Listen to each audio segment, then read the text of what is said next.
নমস্কার, north east নিউজে আপনাদের স্বাগত জানাই। আমি সুব্রতা দাস। বিস্তারিত সংবাদের আগে এক নজরে দেখে নেই আজকের সংবাদ শিরোনাম। শিলচর আশ্রম রোড কীর্তনের মাঠের সামনে দুষ্কৃতীদের দলবদ্ধ আক্রমণ, গুরুতরভাবে আহত এক। অসামাজিক কার্যকলাপের বিরুদ্ধে এবার অভিযান তপোবন নগর কীর্তন কমিটি। আরেকটি মুক্তিযুদ্ধ ছাড়া গণহত্যা, পৈশাচিক বর্বরতা উন্মাদনা থেকে বাংলাদেশ রক্ষা পাবে না, উঠে এলো স্পষ্ট অভিমত। 1,05,000 টাকার জাল নোট সহ এক ব্যক্তিকে আটক করল পুলিশ, আব্দুল্লাহপুর দ্বিতীয় খণ্ডে। এবার বিস্তারিত সংবাদ। শিলচর আশ্রম রোড কীর্তনের মাঠের সামনে দুষ্কৃতীদের দলবদ্ধ আক্রমণ, গুরুতরভাবে আহত হয় এক যুবক। দুষ্কৃতিকারীদের বিরুদ্ধে মামলা থানায়। ঘটনার বিবরণে জানা যায়, রবিবার রাত আনুমানিক 1টার সময় সন্তোষ দাস ও তার বড় ভাই ভাতিজিকে সঙ্গে নিয়ে নিজের আত্মীয়র বাড়িতে বিবাহ অনুষ্ঠান থেকে বাড়ি আসার সময় আশ্রম রোড কীর্তনের মাঠের সামনে আসার সঙ্গে সঙ্গে কিছু দুষ্কৃতিকারীরা দলবদ্ধভাবে হামলা করে সন্তোষ তার বড় ভাইয়ের উপর। এতে সন্তোষ দাস ও তার ভাই গুরুতরভাবে আহত হন এবং দুষ্কৃতীরা সঙ্গে থাকা তাদের ভাতিজি গলাতে থাকা সোনার চেইন নিয়ে পালিয়ে যায়। সঙ্গে সঙ্গে সন্তোষ দাসের বড় ভাই ফোন করে পরিবারের কাছে বিষয়টি অবগত করান। সঙ্গে সঙ্গে পরিবারের লোকেরা ঘটনাস্থলে উপস্থিত হয়ে সংকটজনক অবস্থায় সন্তোষ দাসকে চিকিৎসার জন্য মেডিকেল কলেজে নিয়ে যান এবং শিলচর ন্যাশনাল হাইওয়ে পেট্রোল পোস্টে দুষ্কৃতিকারীদের বিরুদ্ধে একটি মামলা দায়ের করেন। সংবাদ মাধ্যমের মধ্য দিয়ে সন্তোষ দাসের পরিবার প্রশাসনের কাছে ন্যায্য বিচারের দাবি জানান, অতিসত্ত্বর দুষ্কৃতিকারীদের আটক করে উচিত শাস্তি প্রদানের জন্য। নর্থ ইস্ট নিউজের বরাকভ্যালি ইনচার্জ সুরজিৎ চক্রবর্তীর প্রতিবেদন। আমার বিকেতারা গেছে, আমার কাছে ফার্মে যাইতে, আমি কইছি ফার্মে যাইতাম। কোয়ার লগে লগে আমি খালি গলি ঢুকছি, তখন দুইটা ছেলে আমার ভাইয়ের বিয়ার থেকে আইছি। তখন দুইটা ছেলে আমার পিছা হইয়া গেছে। পিছা হইয়া যাওয়ার পরে ডাকে, বৌদি বৌদি হইয়া ডাকে। আমি শুনি না হইয়া গেছি গা। গেটটা খাওয়ার আগদাত আমার চাদর ধরে টান মারছে। তখন আমি রড ধরিয়া ওয়ালও খাও দিয়া, তখন আমার গলার চেনটা ধরে টান দিচ্ছে। তখন আমি সাতটা বাম হাতে টান দিয়া কাল মারিয়া পড়ি দিয়েছি। পড়িয়া দাদা কইয়া শিক্ষার মারছি, তখন তারা দৌড়ে যায়। তখন আসাইছে। আমার নাম হেলেনা দাস, আমি থাকি সুবুর দাসের বাড়ি, হয়তো সামলাইটের পাশে।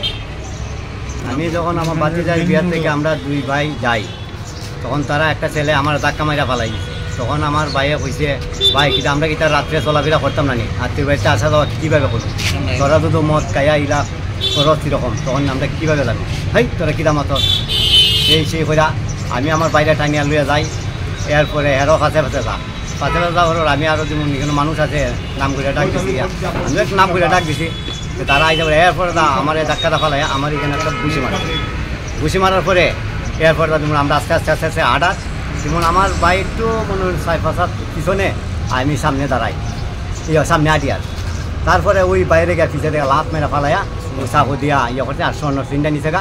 তখন আমি পিছিয়ে চাইয়ে দিকে আমার ভাই গিয়া, তখন আমার বাইরে আমি ফুলো লইয়া তখন আমার পরিবারের কাছে আমি ফোন করছি, তোমরা তাড়াতাড়ি আওয়ার পর আমিও তো স্যার ব্লাড দেখতে পারি না দেখার পর এরপর ওই আমার পরিবার আয়া এরপর ভ্যান লইয়া তারা মেডিকেল আমি আর মেডিকেল গেছি না। আমার তো এখানে যখন হইতে না আমার বুঝি মানে, তখন আমি তো আর অজ্ঞান, ব্লাডও দেখতে পারি না। শহর সংলগ্ন বৃহত্তর আশ্রম রোড এলাকায় দীর্ঘদিন গড়ে ওঠা অসামাজিক কার্যকলাপ নিয়ে অতিষ্ঠ হয়ে উঠেছে স্থানীয় জনজীবন। এলাকায় মদ, জুয়া, তীর, গাঁজা সহ বিভিন্ন অসামাজিক কার্যকলাপ বৃদ্ধি পাওয়ায় ভবিষ্যৎ প্রজন্ম সমাজের মূল স্রোত থেকে দূরে সরে যাচ্ছে। বিষয়টি নিয়ে স্থানীয়রা বেশ কয়েকবার প্রশাসন সহ জনপ্রতিনিধিদের দৃষ্টি আকর্ষণ করলেও সুরাহা হয়নি সমস্যার। তাই আশ্রম রোড তপোবন নগর কীর্তন কমিটির সোমবার বৃহত্তর এলাকার জনগণকে সঙ্গে নিয়ে এলাকার পরিবেশ স্বাভাবিক ছন্দে ফিরিয়ে আনতে অভিযান মাঠে নেমেছেন। সংবাদ মাধ্যমের সঙ্গে কথা বলতে গিয়ে কমিটির কর্মকর্তারা জানান, আশ্রম রোড এলাকায় থাকা বিভিন্ন ক্ষুদ্র মাঝারি ব্যবসায়িক প্রতিষ্ঠানের অবৈধভাবে মদ বিক্রি করার পাশাপাশি তীর, জুয়া ও গাঁজার রমরমা ব্যবসা দ্রুত গতিতে বৃদ্ধি পেয়েছে। ফলে দিনের পর দিন এলাকার পরিবেশ তলানিতে যাওয়ার পাশাপাশি তরুণ প্রজন্ম সমাজের মূল স্রোত থেকে দূরে সরে যাচ্ছে। বিষয়টি মাথায় রেখে কমিটি এলাকা গড়ে ওঠা অসামাজিক কার্যকলাপ রোধ করতে অভিযান শুরু করেছে। সুস্থ সমাজ গঠন সহ বৃহত্তর এলাকার যুব সমাজ ও আগামী প্রজন্মকে মূল স্রোতে ফিরিয়ে আনার প্রচেষ্টায় কমিটি স্থানীয়দের সঙ্গে নিয়ে তাদের উদ্দেশ্য এগিয়ে যাচ্ছে। অসামাজিক কার্যকলাপ বন্ধ না হওয়া পর্যন্ত তাদের অভিযান অব্যাহত থাকবে বলেও এদিন হুঁশিয়ারি দিয়েছেন তাঁরা। নর্থ ইস্ট নিউজের প্রতিনিধি হিফজুর রহমান বরভূঁইয়ার প্রতিবেদন। এই এলাকাতে মদ, গাঁজা, জুয়া, তীর যা যা আছে অনির্দিষ্টকালের জন্য এটা যাতে বন্ধ থাকে কমিটির তরফ থেকে আমরা প্রত্যেককে অনুরোধ জানাইছি এবং আগামী দিনগুলোতে যাতে আমাদের পুলিশ প্রশাসন এই কমিটির সঙ্গে জড়িত থেকে যেন এই দোকানগুলো বন্ধ থাকে সেই আমরা প্রচেষ্টা। আপনারা তো ছোট ছোট দোকানগুলি বন্ধ করে দিলেন, এখানে যে ওয়াইন শপ আছে কোন স্টেপ নিলেন না? আমরা ওয়াইন শপ বন্ধ করার জন্য স্টেপ নিয়েছি, আইনিকভাবে তাদেরকে লিখিতভাবে দেওয়া হয়েছে। আইনিকভাবে যেভাবে সুন্দর সুষ্ঠুভাবে সেটাকে বন্ধ করা যায় সেই পদক্ষেপ আমরা কমিটির তরফ থেকে নেওয়া হয়েছে এবং প্রশাসনকে আমরা অনুরোধ জানাবো এই মদের দোকানটা যাতে এখান থেকে খোলা হয়। আমরা আশাবাদী আমরা এই কীর্তন কমিটি যে প্রশাসনের ভবিষ্যতে আমাদের সঙ্গে সহযোগিতা করে এই ওয়াইন শপকে উঠিয়ে দেবে। পাকিস্তানের বিরুদ্ধে ভারতের গৌরব গাথা বাংলাদেশের বিজয় দিবস উদযাপন Indian forum for Bangladesh piece এর শেখ হাসিনা নেতৃত্বাধীন সরকারকে উৎখাত করার পর বাংলাদেশ একের পর এক যে হত্যাকাণ্ড ঘটে চলেছে, যে পৈশাচিক বর্বরতা উন্মত্তা সেখানকার জনজীবনকে গ্রাস করেছে, এর অবসান আরও একটি মুক্তিযুদ্ধ অবশ্যম্ভাবী হয়ে পড়েছে। ভারতের গৌরবগাথা বাংলাদেশের বিজয় দিবস উদযাপন উপলক্ষে ইন্ডিয়ান ফোরাম ফর বাংলাদেশ পিসের উদ্যোগে শিলচর প্রেস ক্লাবে আয়োজিত অনুষ্ঠানে এই অভিমত প্রতিফলিত হয়েছে। আলোচনার বিষয় ছিল আরেকটি মুক্তিযোদ্ধা কি আসন্ন। এ নিয়ে আলোচনা স্পষ্টভাবে একথা উঠে এসেছে যে ৭১-এর স্বাধীনতা বিরোধী অপশক্তিকে পরাস্ত করতে হলে নতুন করে মুক্তিযুদ্ধের মধ্য দিয়ে ফের বাংলাদেশ গণতন্ত্র প্রতিষ্ঠিত করতে হবে। আর এ ব্যাপারে ভারত সরকার তো বটেই, দেশবাসী বিশেষত বরাক উপত্যকার মতো সীমান্ত অঞ্চলের জনগণকে গুরুত্বপূর্ণ দায়িত্ব পালন করতে হবে। ফোরাম এ নিয়ে জনচেতনা গড়তে সচেষ্ট থাকবে। আলোচনা সভায় বক্তব্য স্থাপন করেন ফোরামের সংযোজক শঙ্কর দে, কবি সাংবাদিক অতীন দাস, রাষ্ট্রবিজ্ঞানের অধ্যাপিকা স্মৃতি পাল, সারা অসম বাঙালি পরিষদের কেন্দ্রীয় কার্যনির্বাহী সভাপতি হেমাংশ শেখর দাস, জেলা সভাপতি দেবজ্যোতি দেব, প্রমতেশ দাস, ইউটিডিসি সভাপতি সঞ্জীব দেবনাথ, আকসা উপদেষ্টা রূপম নন্দীপুর কায়স্থ, সমাজকর্মী অনুপ কুমার নাথ, সাংবাদিক চয়ন ভট্টাচার্য, অসীম আচার্য, দিলীপ কুমার সিং, শিলচর প্রেস ক্লাবের অন্যতম যুগ্ম সম্পাদক গৌতম তালুকদার প্রমুখ। অনুষ্ঠানে ভারতের জাতীয় সঙ্গীত পরিবেশিত হয়। লোকসঙ্গীত শিল্পী বারীন্দ্র কুমার দাস গেয়ে শোনান রবীন্দ্রসঙ্গীত তথা বাংলাদেশের জাতীয় সঙ্গীত আমার সোনার বাংলা আমি তোমায় ভালোবাসি। তার মধুর কণ্ঠের সঙ্গে সুর মেলান সকলেই। নর্থ ইস্ট নিউজের প্রতিনিধি হিফজুর রহমান বরভূইয়ার প্রতিবেদন। ভারতের গৌরবগাথা এবং বীরত্ব প্রদর্শনের একটি উজ্জ্বলতম দিন আজ 16 ডিসেম্বর বাংলাদেশের বিজয় দিবস। এই দিনেই পশ্চিম পাকিস্তানের সেনাবাহিনী তারা ভারতীয় সেনাবাহিনীর লেফটেন্যান্ট জেনারেল জগজিৎ সিং অরোরার কাছে আত্মসমর্পণ করেছিল এবং এই যে অধ্যায় আমরা দেখেছি যে বাংলাদেশের যে গৌরবময় বিজয় নানা দিক থেকে সেটা বারবার বিপন্ন হয়েছে এবং বর্তমানে মাস কয়েক ধরে বাংলাদেশ গণতন্ত্রের বৌদ্ধভূমিতে পরিণত হয়েছে। এই অবস্থায় বাংলাদেশে আরেকটি মুক্তিযুদ্ধ কি আসন্ন এ নিয়ে আজ শিলচর প্রেস ক্লাবে Indian forum for Bangladesh piece এর উদ্যোগে আলোচনা সভা অনুষ্ঠিত হয়। এই আলোচনা সভার মধ্য দিয়ে আমরা এই বার্তা দিতে চাই, যেভাবে ৭১-এর মুক্তিযুদ্ধে ভারতবাসী আত্মত্যাগ করেছিলেন, ১ কোটি শরণার্থীকে আশ্রয় দিয়েছিলেন এবং ভারতীয় সেনাবাহিনী অনেক ত্যাগ তিতিক্ষা স্বীকার করে পূর্ব পাকিস্তানকে স্বাধীন বাংলাদেশ রাষ্ট্র হিসেবে তারা প্রতিষ্ঠিত করে দেয় এবং আজকে যখন বাংলাদেশের এই যে গণতন্ত্রকে হত্যা করার ধারাবাহিকতা চলছে, এই পটভূমিতে দাঁড়িয়ে বাংলাদেশে আরেকটি মুক্তিযুদ্ধ একেবারে অনিবার্য হয়ে পড়েছে। কারণ বাংলাদেশের দুটোই শক্তি, একটি স্বাধীনতার পক্ষে এবং আরেকটি স্বাধীনতার বিপক্ষে পাকিস্তানপন্থী রাজাকার আলবদর আল শামস, যারা ৩০ লক্ষ মানুষকে ৭১-এ খুন করেছিল, ২ লক্ষ মহিলার সম্ভ্রমানি ঘটিয়েছিল, অসংখ্য লোক যারা পঙ্গু হয়েছিলেন। সেই অধ্যায় আবার বর্তমান যারা সরকার পরিচালনা করছে বাংলাদেশের সেই অধ্যায়কে আবার ফিরিয়ে এনেছে। এই অবস্থায় তাদেরকে পরাস্ত করতে হবে এবং পরাস্ত করতে হলে আরেকটি মুক্তিযুদ্ধ অবশ্যই সেখানে হবে এবং এ ব্যাপারে ফোরাম সব রকম একজন ভারতের যে সেই গৌরবময় অধ্যায়কে ধরে রাখতে ইন্ডিয়ান ফোরাম ফর বাংলাদেশ পিসের পক্ষ থেকে তার নিরন্তর প্রচেষ্টা অব্যাহত থাকবে। ভারত সরকার এ ব্যাপারে আবার বীরত্ব তারা দেখাক এবং বাংলাদেশে গণতন্ত্র প্রতিষ্ঠিত হোক। যেভাবে গণতান্ত্রিকভাবে নির্বাচিত শেখ হাসিনা সরকারকে উৎখাত করা হয়েছে, তিনি যেন ফের সেই শাসন ক্ষমতার হাল ধরতে পারেন গণতান্ত্রিকভাবে, সেখানে যাতে মুক্তিযুদ্ধের যে শক্তি, যে চেতনা, সেই চেতনা যাতে বাংলাদেশে ক্রমশ প্রসারিত হয়, সেই লক্ষ্যে আমাদের সবাইকে এগিয়ে যেতে হবে। আব্দুল্লাহপুর পুলিশ ফাঁড়ির অধীনে থাকা আব্দুল্লাহপুর দ্বিতীয় খণ্ডে এক অভিযান চালিয়ে 1,05,000 টাকার জাল নোট সহ আব্দুল হোসেন বরভূয়ার নামের এক ব্যক্তিকে আটক করল পুলিশ। জানা গেছে, এই অভিযানে বিশেষ নেতৃত্ব দিয়েছেন শিলচর কাশীপুর সিআরপিএফ 147 নম্বর ব্যাটালিয়ন ইন্সপেক্টর গৌতম। গোপন সূত্রে পাওয়া খবরের ভিত্তিতে আব্দুল্লাহপুর দ্বিতীয় খণ্ডের বাসিন্দা আবুল হোসেনের সুপারি কারখানাতে এক অভিযান চালিয়ে উদ্ধার করা হয় 1,05,000 টাকা সহ সুপারি ব্যবসায়ী আবুল হোসেনকে। পুলিশ জানিয়েছে, আটক ব্যক্তি একজন সুপারি ব্যবসায়ী। তার সুপারি কারখানা থেকে এই বিপুল পরিমাণ জাল নোট উদ্ধার করা হয়েছে। আবুলের সাথে এই ব্যবসায় অন্য কেউ জড়িত আছে কিনা নিশ্চিত করতে পুলিশের অভিযান অব্যাহত রয়েছে বলে জানিয়েছে পুলিশ। নর্থ ইস্ট নিউজের প্রতিনিধि হিফজুর রহমান বরভূয়ার প্রতিবেদন। आप दोबारा रिकॉर्डिंग करना। मैं फिर क्वेश्चन कर रहा हूँ, आप क्वेश्चन करो, पैसा किसका? पैसा तुम्हारा नहीं, हमारा सर। नहीं, आप आराम से, कोई घबराने की जरूरत नहीं। जी ना, तो है ना,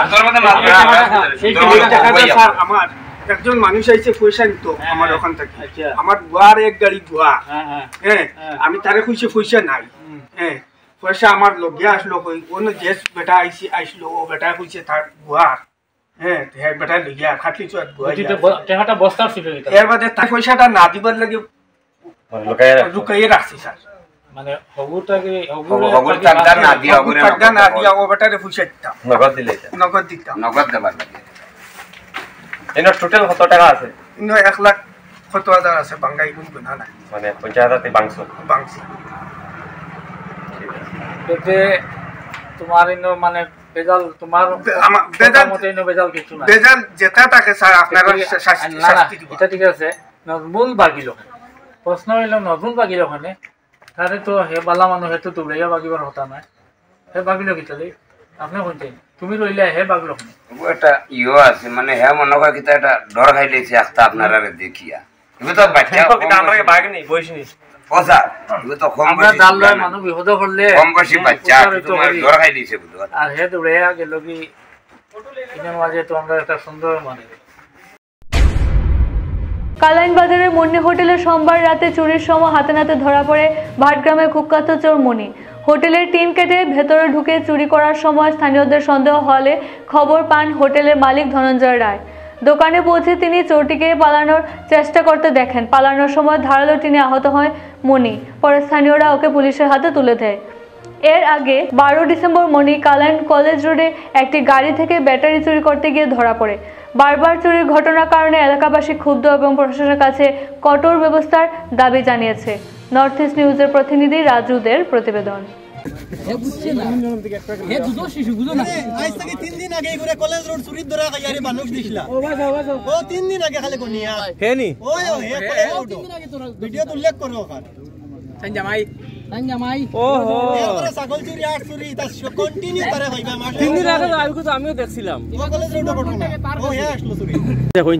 আমরা তো সন্ধ্যার সময় 6টার সময় বন্ধ করছি। আমি আর আমার কারিগর স্টাফ গেছেন, আমি আমার কারিগর গেছি কি বিহার রতির বাড়ি ভৈরবপুর। আর এখন মোটামুটি কয়টায় 9টা ফোন করছেন যে দোকানের ভিতরে শব্দ করে লাগার রুমক একজন ফৌজদার থাকেন। তাই ফোন করতেন যে শব্দ করে তোমার দোকানও, তুমি তাড়াতাড়ি আও। ও আমরা তাড়াতাড়ি ও বিয়া বাড়িতে গাড়ি লই আইছি, গাড়ি লই আইয়া সামনের দরজা খুলছি। সামনের দরজা যখন শব্দ পাইছি তখন ঘরের ভিতরে খালি আমার পিছনের বেড়াটা টিনের বেড়ার মাঝে খালি উড় শব্দ করিয়া বাইরে হইতে পারছে না, মাথা বাইরে করছে। আমরা মানে সাইড বাই থেকে বেরিয়ে তারে ধরিয়া দেখি এখন তার মানে টিন যে আর ওর লগে তার লগে এখন দা আছে, তার লগে দা ছিল আর টিনের মাঝে মাথা ঢুকাইছে ও তার এই অবস্থা। আপনার নাম কি দা? আমার নাম ধনঞ্জয় রায়। আচ্ছা, আপনার হোটেলের নাম কি দা? মুন্নি হোটেল। মুন্নি হোটেল না? কয়টার সময় ঘটনা? মোটামুটি ঘটনা তো 9টার সময় মানে ফোন গেছে। আর আমার দোকান বন্ধ বিকাল 6টায়। বিয়াত গেছিল আপনারা? বিয়াত গেছিলাম। এখন তারা আটকাই রাখা হয়েছে না? এখন তারা তো সবে মিলিয়ে ওইখানে আটকাই রাখা। কংগ্রেস দল পঞ্চায়েত নির্বাচনকে সামনে রেখে দলের প্রস্তুতি চূড়ান্ত বলে জানান জেলা সভাপতি অভিজিৎ পাল। মঙ্গলবার জেলা কংগ্রেস কার্যালয়ে সাংবাদিক সম্মেলনের আয়োজন করা হয়। সাংবাদিক সম্মেলনের বক্তব্য রাখেন জেলা সভাপতি অভিজিৎ পাল। জানান, কিছুদিন আগে আসাম প্রদেশ কংগ্রেস কমিটির ব্যবস্থাপনায় সভা অনুষ্ঠিত হয়। সভায় সিদ্ধান্ত নেওয়া হয় আগামী পঞ্চায়েত নির্বাচন ও কর্পোরেশন নির্বাচনে দলকে কিভাবে শক্তিশালী করা যায় তা সহ বিজেপি সরকারের সিন্ডিকেট রাজকে কিভাবে দমন করা যায় তা নিয়ে দল কাজ করবে। অভিজিৎ পাল বলে, পঞ্চায়েত নির্বাচনকে সামনে রেখে এক সপ্তাহের ভিতরে পঞ্চায়েত এলাকার কমিটি গঠন করা হবে। আগামী পঞ্চায়েত নির্বাচন বিজেপির সঙ্গে লড়াই হবে কংগ্রেস দলের এবং 2026 বিধানসভা নির্বাচনকে নিয়ে দল প্রস্তুতি নিচ্ছেন বলে জানান সভাপতি অভিজিৎ পাল। এদিকে বরখলার বিধায়ক মিসবাহুল ইসলাম লস্কর বলেন, বিজেপি সরকারের সিন্ডিকেটের কারণে লোকাল সুপারি ব্যবসায়ীদের মাথা হাত। লোকাল সুপারি বিক্রি করতে প্রথমে সুপারি ব্যবসায়ীদেরকে সিন্ডিকেট রাজকে টাকা দিতে হয়, সেটা বন্ধ করার সাহস নেই বিজেপি সরকারের। এবং মহাসড়ক কাজ সম্পূর্ণ হয়নি এখনও, কিন্তু কিভাবে মহাসড়ক সম্পূর্ণ না হওয়ার আগেই টোল গেট বানিয়ে টাকা আদায় করা হচ্ছে, এটা সম্পূর্ণ বেআইনি বলে জানান অভিজিৎ পাল। নর্থ ইস্ট নিউজের বরাকভ্যালি ইনচার্জ সুরজিৎ চক্রবর্তীর প্রতিবেদন। আমি একটা অনুরোধ জানিয়েছি যে যেহেতু কর্পোরেশনটা আমাদের এখানে নতুন করে হয়েছে এবং 42টা ওয়ার্ড, তাই এরিয়াটা অনেক বড়, সেই জন্য আমি 4টা জোনে কমিটি গঠন করার জন্য আমি একটা ওনাদের কাছে প্রস্তাব জানিয়েছিলাম।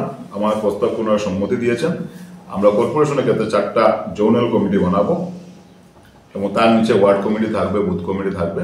তাছাড়া আমরা 4টা জোনাল কমিটি আমরা ইতিমধ্যে তৈরি করব এবং খুব শীঘ্রই আমরা পঞ্চায়েত নির্বাচন এবং কর্পোরেশন নির্বাচন, পঞ্চায়েত নির্বাচনের ভোটার লিস্ট এখন ড্রাফট ভোটার লিস্ট বের হয়েছে, সেটা নিয়ে আমাদের দলের প্রত্যেক কর্মীরা জায়গায় জায়গায় অভিযোগ জানিয়ে যাচ্ছেন। কারণ দেখা যাচ্ছে এই পঞ্চায়েত ভোটার লিস্টে যেভাবে বিসঙ্গতি, একটা মানুষের নাম, ওনার পরিবারে একজনের নাম হতো এই বুথে আছে, আরেকজনের নাম হতো 3 কিলোমিটার দূরে এরকম বুথ সেন্টারে উঠেছে। এত বেশি এবারে পঞ্চায়েতের যে ড্রাফট ভোটার লিস্ট বের হয়েছে তার মধ্যে অনেক বিসঙ্গতি আছে। সেইগুলা নিয়ে কংগ্রেস কর্মীরা মানুষের পাশে দাঁড়িয়ে মানুষের এইগুলা অভিযোগ, মানুষের যেগুলা আপত্তি, উজুর আপত্তি, সেইগুলো জানানোর জন্য কংগ্রেস কর্মীরা সাধারণ জনগণকে সাহায্য করে যাচ্ছে এবং ইতিমধ্যে সেটা নিয়ে আমরা জেলাধিপতির সাথে দেখা করব এবং এত বেশি এটা যে বিসঙ্গতি, এটাকে যাতে সুরাহা করে ফাইনাল ভোটার লিস্ট বের করা হয় সেদিকে আমরা সরকারকে এবং জেলাধিপতিকে আমরা অনুরোধ জানাবো। কর্পোরেশন নিয়ে ইতিমধ্যে লটারি হয়েছে, রিজার্ভেশন হয়েছে, নির্বাচনে এখনো দিনক্ষণ হয়নি। আমরা প্রস্তুত। আমরা ইতিমধ্যে আমরা অ্যাপ্লিকেশনের জন্য আমরা আবেদন দেওয়ার জন্য আমরা নোটিশ দেব। যে আমাদের এখানে প্রত্যেক ওয়ার্ডে আমাদের প্রার্থীরা আছেন, প্রার্থীরা ওনাদের আবেদন দাখিল করবেন এবং দল বিভিন্নভাবে অবজার্ভ করে বা ভালোভাবে খতিয়ে দলের একনিষ্ঠ কর্মীকে এবং চান্স অফ সাকসেস দুটা দেখেই ওনাদেরকে টিকিট প্রদান করা হবে। সে ব্যাপারেও আমার সাথে বিস্তারিত আলাপ হয়েছে। বিশেষ করে সেটা দলীয় অভ্যন্তরীণ ব্যাপার, দল এই ব্যাপারে খুব বেশি সচেষ্ট যে এখন থেকে পঞ্চায়েত এবং মিউনিসিপ্যালিটি টিকিট দেওয়ার ক্ষেত্রে বা আগামী দিনে বিধানসভা নির্বাচনের টিকিট দেওয়ার ক্ষেত্রে দল বারবার দলীয়ভাবে ইন্টারনালি সার্ভে করে দেখা হবে, যাতে আমাদের একটা আসনও আমরা যেন কোনোভাবে যাতে ছেড়ে না দিই, আমরা যাতে শক্তভাবে প্রতিদ্বন্দ্বিতা করতে পারি, সেই ব্যাপারে দল বিভিন্নভাবে সার্ভে করে তারপরে দলের সিদ্ধান্ত নেওয়া হবে।